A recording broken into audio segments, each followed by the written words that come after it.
Hello viewers, তো আজকে দেখাবো লাল কালারের ভিতরে কীভাবে কালার চেঞ্জ করবেন এবং ফন্ট ইউজ করবেন। আর যারা নতুন আসছেন অবশ্যই সাবস্ক্রাইব করবেন এই চ্যানেলটি। প্রথমে ব্যাকগ্রাউন্ডটি ক্লিক করে দেবেন। ব্যাকগ্রাউন্ডটি ক্লিক করার পরে ভিউয়ার্স এরকম আসবে। আসার পর এই কালারটি চেঞ্জ করতে চাইলে ক্লিক করে দেবেন টুলসে, তারপর অ্যাডজাস্টে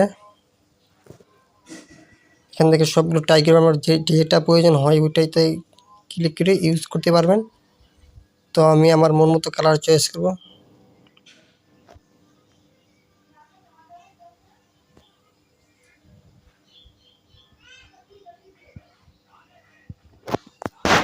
তো এই কালারটা অ্যাড করে নিলাম।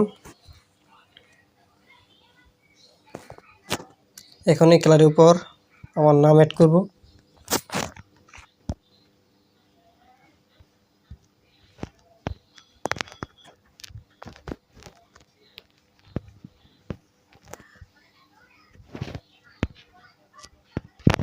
তো এখানে আরও অসংখ্য ফন্ট আছে, সবগুলো ট্রাই করব।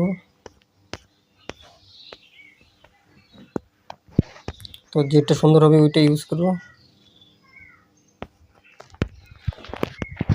তো ভিউয়ার্স এটা আমার কাছে খুব সুন্দর লাগছে, এখন আমি এটা ইউজ করব।